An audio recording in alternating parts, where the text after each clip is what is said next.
مجھے شادی کے نام سے ڈر لگتا تھا، کیونکہ شادی کے نام پر جو کھلواڑ لڑکیوں کے ساتھ کیا جاتا تھا وہ مجھے ڈراتا تھا۔ ہاں، یہی وجہ تھی کہ میں شادی نہیں کرنا چاہتی تھی، لیکن میرے بہت انکار کرنے پر بھی میری شادی کر دی گئی تھی۔ میں اپنے کمرے میں بیٹھی بے تحاشا رو رہی تھی، حالانکہ آج میری شادی کی پہلی رات تھی، اور اس رات ہر لڑکی بہت ارمان اور خواب سجا کر اپنے شوہر کے گھر آتی ہے، نئی زندگی میں اپنی نئی خوشیوں کے انتظار میں رہتی ہے۔ لیکن میں بے حد پریشان تھی۔ میں اس قدر پریشانی کا شکار تھی کہ شوہر کے آنے کا سوچ کر ہی میرا دل بری طرح سے کانپ رہا تھا۔ میرا جی چاہا کہ میں کہیں جا کر چھپ جاؤں جہاں میرا شوہر مجھے دیکھ نہ سکے۔ کاش کہ یہ سب کچھ میری آنکھوں سے غائب ہو جائے۔ وقت کسی بے لگام گھوڑے کی طرح بھاگ رہا تھا۔ بدحواسی کی وجہ سے میرے ہاتھ پاؤں ٹھنڈے ہو چکے تھے۔ ڈر کے مارے مجھے اپنا دم گھٹتا ہوا محسوس ہو رہا تھا کہ تبھی کمرے کا دروازہ کھلا اور میرا شوہر ایان کمرے میں آیا۔ اسے دیکھ کر میری آنکھوں سے ٹپ ٹپ آنسو بہنے لگے۔ ڈر کے مارے میں نے اپنے دوپٹے کو اپنے ہاتھوں سے دبوچ لیا تھا۔ میں کس تکلیف سے گزر رہی تھی یہ میں ہی جانتی تھی۔ جیسے جیسے میرا شوہر میرے قریب آ رہا تھا میرا پورا جسم کانپ رہا تھا۔ ایان میرے پاس آ کر بیٹھ گیا۔ کچھ دیر تک میرے حسین چہرے کو بڑی محبت سے دیکھنے لگا۔ میں بے حد خوبصورت تھی اور یہی میرے لیے سب سے بڑا مسئلہ بن چکا تھا۔ جیسے ہی اس نے اپنا ہاتھ میرے ہاتھ پر رکھا تو مجھے اتنا ٹھنڈا پا کر کہنے لگا، کیا بات ہے عائشہ، تم اتنا زیادہ نروس کیوں ہو؟ اب میں اسے کیا بتاتی کہ مجھے شادی سے ڈر لگتا ہے؟ میں نے نہ میں سر ہلا دیا۔ میں نے کہا کچھ نہیں۔ وہ کہنے لگا کہ پھر تم اس قدر گھبرائی ہوئی کیوں ہو؟ میں نے آہستہ سے کہا، مجھے اس رشتے سے ڈر لگتا ہے۔ میری بات سن کر وہ ہنسنے لگا اور میرا ہاتھ تھام کر مجھے تسلی دینے لگا، کہنے لگا پریشان مت ہو۔ میں نے کہا لیکن مجھے بہت ڈر لگ رہا ہے۔ وہ کہنے لگا کہ اس میں ڈرنے کی کوئی بات نہیں ہے۔ میں نے کہا مجھے بہت ڈر محسوس ہو رہا ہے کہ پتہ نہیں کیسے سب ہوگا۔ وہ کہنے لگا کہ دیکھو اس کا ایک ہی حل ہے میرے پاس۔ میں نے پوچھا وہ کیا؟ میری اس بات کو سن کر اس نے میرے ہاتھوں کو تھام کر مجھے تسلی دی اور اس کے بعد اٹھ کر کھڑا ہو گیا۔ الماری کے پاس گیا، الماری کھولی اور ایک میڈیسن لا کر مجھے تھما دی، ساتھ میں پانی کا گلاس بھی دیا اور کہنے لگا یہ گولی کھا لو۔ میں نے کہا یہ کیسی دوا ہے؟ ایان کہنے لگا تمہاری تمام پریشانیوں کا حل اسی گولی میں ہے۔ ایان کی بات کو میں سمجھ نہیں پا رہی تھی۔ میں سوچنے لگی آخر میری پریشانیوں کا حل یہ گولی کیسے ہو سکتی ہے؟ ڈر اس قدر زیادہ تھا کہ میں کچھ بھی کرنے کو تیار نہیں تھی، اور جب ایان نے یقین دلایا کہ یہ گولی کھانے کے بعد تمہارا سارا ڈر اور پریشانی ختم ہو جائے گی تو میں نے وہ گولی کھا لی۔ ایان میرے قریب آیا اور اس نے میرے دونوں ہاتھوں کو تھام کر اپنے ہونٹوں پر لگایا تھا۔ مجھ سے اپنی محبت کا اظہار کرنے لگا، لیکن میں یوں تھی جیسے میرے جسم میں کم پن پیدا ہو چکا تھا۔ آہستہ آہستہ ایان نے مجھے اپنی باہوں کے گھیرے میں بھر لیا تھا اور میں ڈر کے مارے اپنا آپ اس سے چھڑوانے لگی تھی، لیکن پھر میں نے محسوس کیا کہ جیسے میری آنکھوں میں سکون اترنے لگا تھا۔ آہستہ آہستہ میں نیند کی آغوش میں جانے لگی تھی، چاہ کر بھی میں خود کو چھڑوا نہیں پا رہی تھی۔ کچھ ہی پل لگے تھے کہ میں گہری نیند میں جا چکی تھی۔ میری شادی سے کچھ دن پہلے میری سہیلیاں مجھے لے کر بیٹھ گئی تھیں جو کہ پہلے سے شادی شدہ تھیں۔ مجھ سے کہنے لگیں کچھ دن بعد تمہاری بھی شادی ہونے والی ہے، اس لیے ضروری ہے تم ہم سے اس رشتے کے بارے میں کچھ جانکاری لے لو۔ میں شادی کے رشتے سے بالکل انجان تھی، اس لیے جب میری دوستوں نے مجھے اس رشتے کے بارے میں بتایا تو مجھے اس رشتے سے کچھ ڈر سا محسوس ہونے لگا تھا، کیونکہ ان کے بتانے کا انداز ہی کچھ ایسا تھا۔ کہنے لگی شوہر اپنی بیوی پر شادی کی پہلی رات بالکل بھی ترس نہیں کھاتا، اور تم تو خیر مناؤ، تمہارا حسین روپ دیکھ کر تمہارا شوہر تو تمہارے ساتھ نہ جانے کیا کیا۔ یہ کہہ کر وہ خاموش ہو گئی اور مسکرانے لگی اور میرا دل دھک دھک کرنے لگا۔ ان کی باتیں میرا دماغ اور میرا ہوش دونوں اڑا چکی تھی۔ شادی کی رات کا جو نقشہ میری سہیلیوں نے مجھے بتایا تھا، مجھے اس رات سے ڈر لگنے لگا تھا۔ جیسے جیسے میری شادی کے دن قریب ہو رہے تھے میرا دل چاہتا تھا کہ میں کہیں چھپ جاؤں، اس لیے شادی کی رات میں اپنے شوہر کے آنے پر بے حد ڈری اور گھبرائی ہوئی تھی۔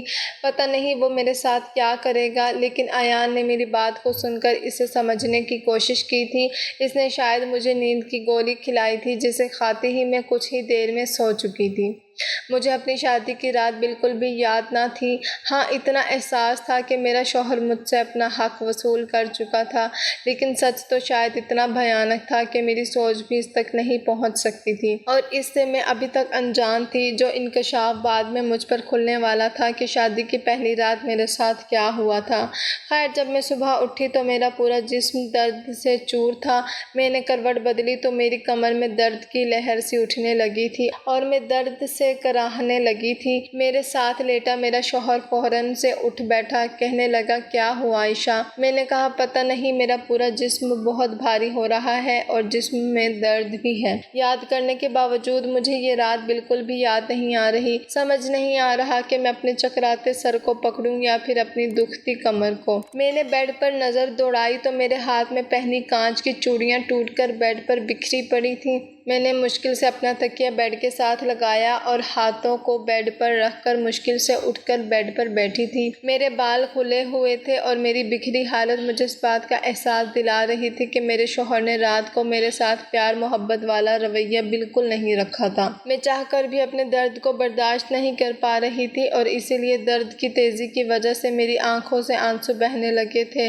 مجھے یوں روتا دیکھ کر ایان بھی اٹھ کر بیٹھ گیا، کہنے لگا، دیکھو، یہ سب تو ہوتا ہی ہے، تمہیں اپنے آپ کو اس بات کا عادی بنا لینا چاہیے، اور ویسے بھی شادی کی پہلی رات تھی تو تمہیں زیادہ محسوس ہوگا، لیکن آہستہ آہستہ تمہیں اس بات کی عادت ہو جائے گی، اور پھر جب بیوی خوبصورت ہو تو انسان کیسے اپنے جذبات پر قابو پا سکتا ہے۔ اور پھر تم رات کو بہت زیادہ ڈری ہوئی تھی، مجھے لگا کہ اگر میں نے تمہیں میڈیسن نہ دی تو تم مجھے اپنے قریب بھی نہیں آنے دو گی، اور میں اپنی یہ رات برباد نہیں کرنا چاہتا تھا۔ یہ کہہ کر وہ اٹھ کر واش روم میں چلا گیا، لیکن مجھے اپنا جسم اس قابل بھی نہیں لگ رہا تھا کہ میں اٹھ کر کھڑی ہو جاتی۔ ایان گھر پر اکیلا رہتا تھا، اس کے ماں باپ زندہ نہیں تھے۔ پہلے تو میرے ماں باپ اس رشتے پر راضی نہیں تھے، کہنے لگے، اکیلا لڑکا ہے، ہمیں تو ایسے رشتے سمجھ نہیں آتے۔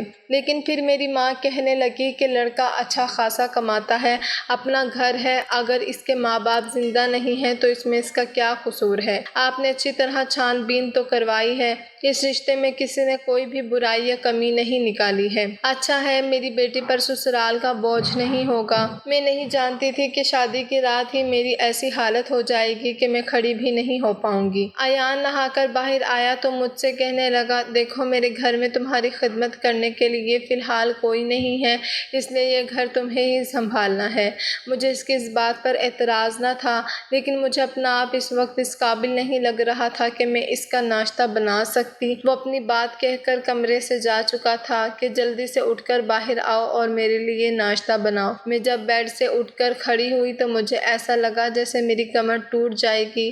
میں بڑی مشکل سے کمرے سے باہر آئی۔ ایان باہر لاؤنج میں بیٹھا فون پر کسی سے ہنس کر باتیں کر رہا تھا، لیکن جو باتیں وہ کر رہا تھا اس نے مجھے شرم سے پانی پانی کر دیا تھا۔ وہ گزری ہوئی رات کے پل نہ جانے کس کے ساتھ شیئر کر رہا تھا، وہ بھی بڑے ہی بے شرم انداز میں۔ مجھے ایان کا اس طرح اپنی پرسنل باتیں کسی کو شیئر کرنا اچھا نہیں لگا تھا، لیکن میں پہلی رات کی دلہن تھی، اس طرح میں بھی ایان سے کچھ بھی نہیں کہہ سکتی تھی۔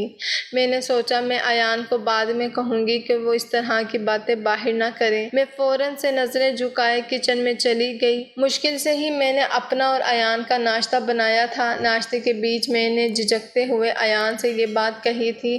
میں نے کہا کہ ایان، میری کمر میں بہت درد ہے، اس لیے شاید آج رات میں آپ کو نہ دے سکوں، اور پلیز آپ بھی مجھے ڈسٹرب مت کرنا۔ ایان اس وقت چائے پی رہا تھا۔ میری بات سن کر اس کا کپ ہونٹوں کے قریب جاتے جاتے رکا تھا، کہنے لگا، دیکھو، میں تمہارے بہانے نہیں سن سکتا، مجھے ہر صورت جلد سے جلد اولاد چاہیے، اس لیے تو میں نے تم سے شادی کی ہے۔ اس کی بات سن کر میرا دل بے چین سا ہو گیا تھا۔ میں نہیں جانتی تھی کہ رات کو میرے ساتھ ہوا کیا تھا، لیکن جو حالت میری اس وقت تھی میں شاید اس قابل نہیں تھی کہ میں دوبارہ اسی تکلیف کو جھیلتی، لیکن میرے سامنے کھڑا انسان میری ہر تکلیف سے بے پرواہ ہو کر بس اپنی ہی منمانی کرنا چاہتا تھا۔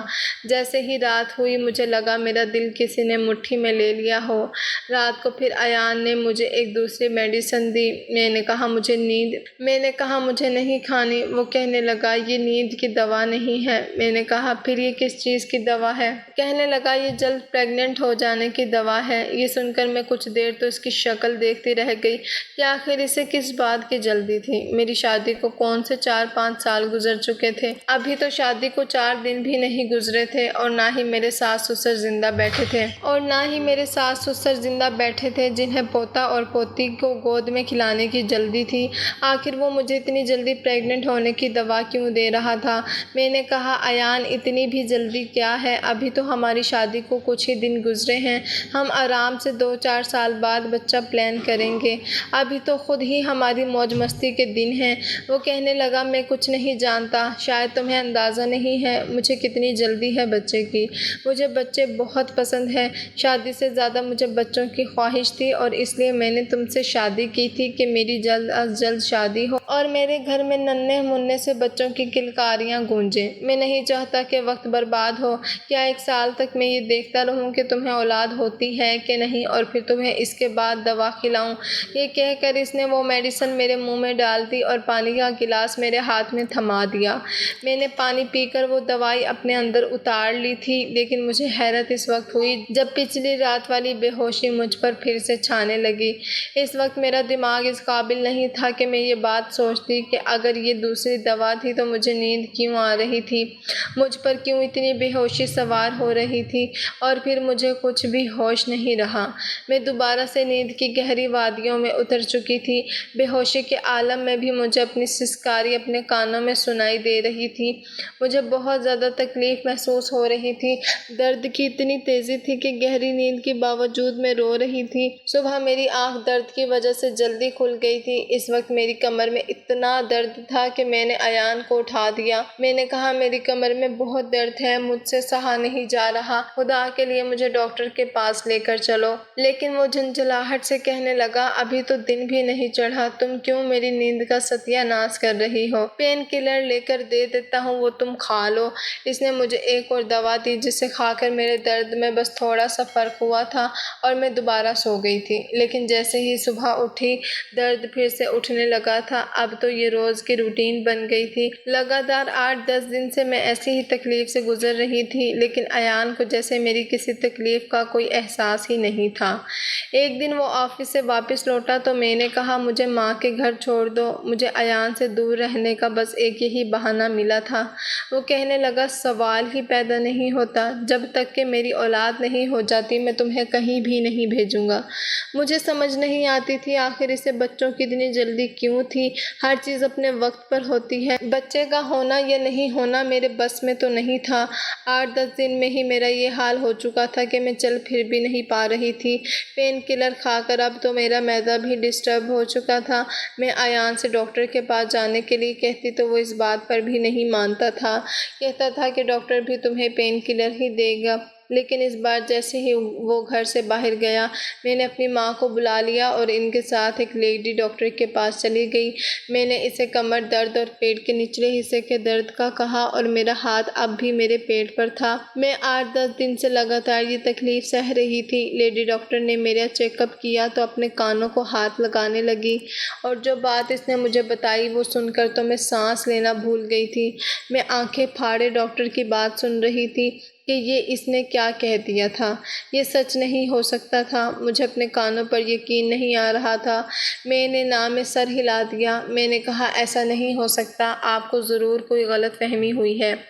وہ کہنے لگی میرے پاس ایسے بہت سے کیس آتے ہیں، اس لیے میں جانتی ہوں کہ تمہارے ساتھ کیا ہوا ہے۔ پھر وہ مجھ سے پوچھنے لگی کیا تم اس وقت ہوش میں ہوتی ہو جب تمہارا شوہر تمہارے قریب آتا ہے؟ میں نے نہ میں ہی سر ہلا دیا، کیونکہ ایان تو روز مجھے جلدی پریگننٹ ہو جانے کی دوائی دیتا تھا اور جس کو کھاتے ہی میں گہری نیند میں چلی جاتی تھی۔ لیکن جو بات لیڈی ڈاکٹر نے مجھ سے کہی تھی، مجھے اس کی بات سن کر ایان پر شک ہونے لگا تھا۔ ڈاکٹر سے میری کوئی پرسنل دشمنی تو نہیں تھی جو وہ مجھ سے جھوٹ بولتی یا ایان کے خلاف میرے کان بھرتی۔ وہ ایک ڈاکٹر تھی اور اس کا پیشہ صرف اپنے مریض کا چیک اپ کرنا اور ان کا علاج کرنا تھا۔ اس نے وہی بات بتائی ہوگی جو میرے ساتھ ہوا تھا۔ میرے پاس ڈاکٹر کی بات پر یقین کرنے کے علاوہ کوئی دوسرا راستہ ہی نہیں تھا۔ میرے دل میں اب ایان کے لیے شک پڑ چکا تھا۔ ڈاکٹر کہنے لگی اگر تمہارے شوہر کو تم سے محبت ہے تو وہ تمہیں نیند کی دوا دے کر ہی کیوں تمہارے قریب آتا ہے، اس کی کیا وجہ ہے؟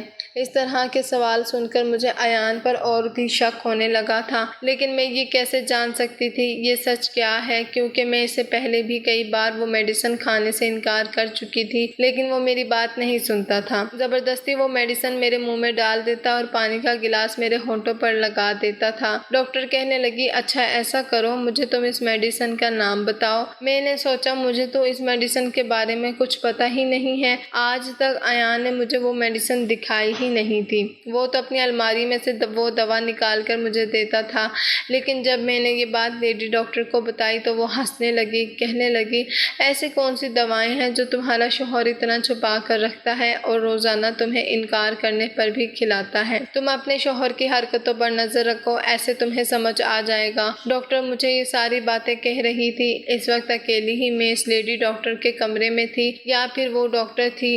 میری ماں کمرے سے باہر بیٹھی تھی، اس لیے وہ ہر بات سے انجان تھی۔ میں غائب دماغی سے اپنے گھر تک پہنچی تھی۔ میری ماں مجھے کہنے لگی، اپنا خیال کیوں نہیں رکھتی ہو؟ تمہارے سر پر تو ساس، سسر، نند، دیور کی ذمہ داری بھی نہیں ہے، اور تمہارا شوہر بھی تم سے بہت محبت کرتا ہے، لیکن تم نے دیکھو اپنی کیا حالت بنا رکھی ہے۔ 8-10 دن میں ہی سوکھ کر کانٹا ہو گئی ہو، چہرے کی رنگت پیلی پڑ گئی ہے۔ اب میں اپنی ماں کو کیا بتاتی کہ میں کس بڑی مصیبت میں پھنس چکی تھی۔ میرا شوہر کسی وحشی جانور سے کم نہ تھا، رات کو مجھے نیند کی دوا کھلا کر میرے ساتھ کیسا کھلواڑ کرتا ہے۔ میری ماں مجھے نصیحتیں کر کے اپنے گھر جا چکی تھی۔ میں پورا دن ڈاکٹر کی باتوں کو ہی سوچتی رہی، لیکن میرے پاس اس بات کا کوئی حل نہیں تھا، اور یہ ایسی بات تھی کہ میں ایان سے کہہ بھی نہیں سکتی تھی۔ مجھے اپنا آپ بالکل بے بس لگ رہا تھا۔ میرا جی چاہا کہ میں اپنی ماں کے ساتھ ہی ان کے گھر چلی جاؤں، لیکن میری ماں مجھے کبھی بھی میرے شوہر کی اجازت کے بغیر اپنے گھر لے کر نہیں جاتی۔ میں سمجھ نہیں پا رہی تھی کہ آخر میں کروں تو کیا کروں۔ پھر میرے دماغ میں خیال آیا کہ میں الماری کھول کر دیکھتی ہوں کہ آخر ایان مجھے کون سی دوا کھلاتا ہے۔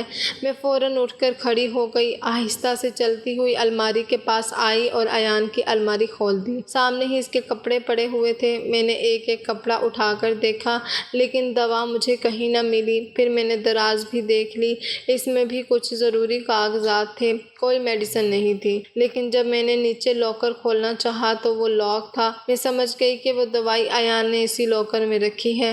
رات کو جب ایان واپس آیا تو میں نے اسے کھانا دے دیا، لیکن میری بھوک تو جیسے اڑ چکی تھی۔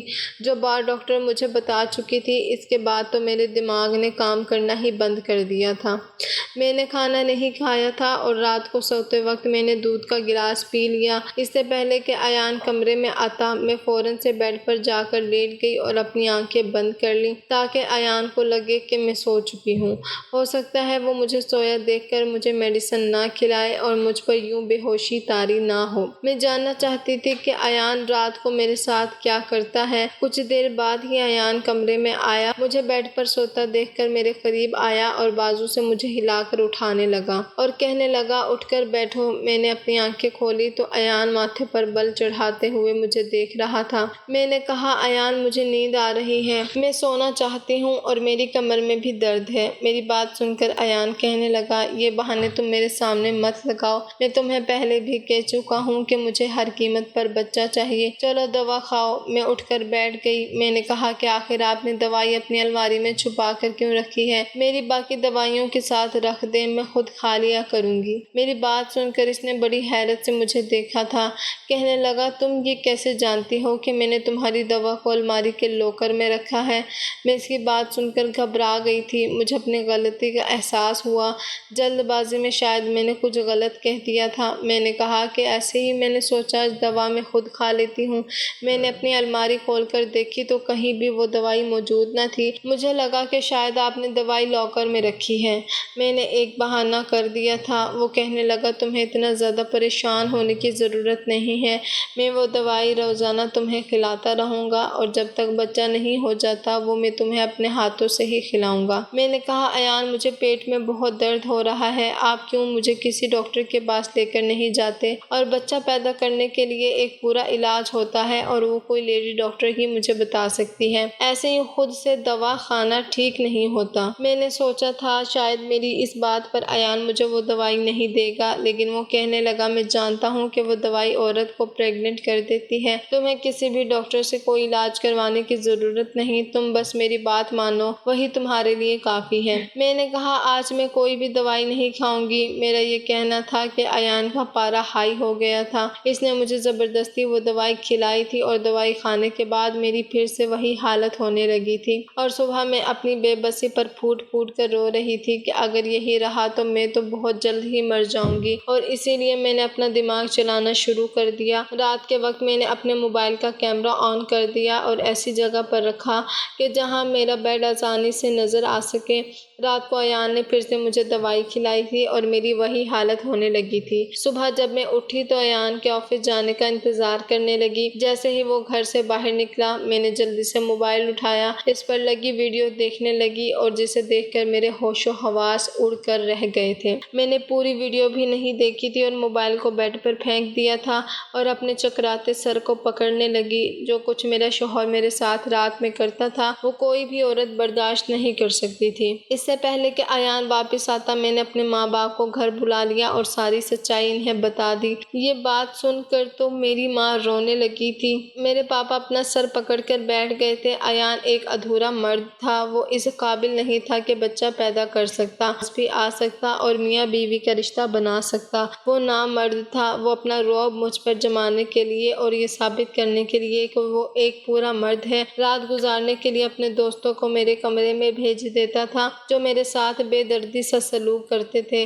میرے ماں باپ نے ایان پر کیس کر دیا اور مجھے طلاق بھی دلوا دی۔ ایان پر انویسٹیگیشن کی گئی تو معلوم ہوا کہ پہلے بھی اس کی شادی ہو چکی تھی اور اس کی بیوی نے اس سے اسی بات پر طلاق لی تھی کہ وہ نامرد ہے۔ شاید اپنی ہی اس کمی کو چھپانے کے لیے اور اپنی بیوی پر یہ ثابت کرنے کے لیے کہ وہ اولاد پیدا کر سکتا ہے، اس نے میرے ساتھ بہت بڑا ظلم کیا تھا، میری زندگی کو نرک بنا کر رکھ دیا تھا۔ جب میں لیڈی ڈاکٹر کے پاس گئی تھی تو اس نے مجھے یہی بتایا تھا کہ تمہارے ساتھ ریپ ہو رہا ہے اور کرنے والے ایک سے زیادہ لوگ ہیں۔ یہ بات جھوٹ نہیں تھی۔ ایان مجھے پریگننٹ کرنے کے بہانے نیند کی دوائی دیتا تھا تاکہ میرے ساتھ یہ گھٹیا کھیل کھیل سکے اور اپنی انا کو سکون پہنچا سکے۔ اپنی بیوی پر یہ جتانے کے لیے کہ وہ پورا مرد ہے، اس نے میری زندگی برباد کر کے رکھ دی۔ پورا 1 سال لگ گیا تھا مجھے سنبھلنے میں، کیونکہ جو درد اور تکلیف ایان نے مجھے 2 مہینے میں دی تھی وہ بہت دردناک تھی۔ پھر میرے ماں باپ نے میرے لیے دوسرا رشتہ دیکھا تھا۔ اس بار بھری پوری فیملی تھی۔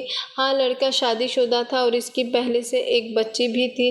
بچے کی پیدائش پر ہی اس کی بیوی چل بسی تھی، لیکن نہ مجھے اس بات پر اعتراض تھا اور نہ ہی میرے ماں باپ کو۔ اور آج میں اپنے بھرے پورے سسرال میں ہنسی خوشی رہ رہی ہوں۔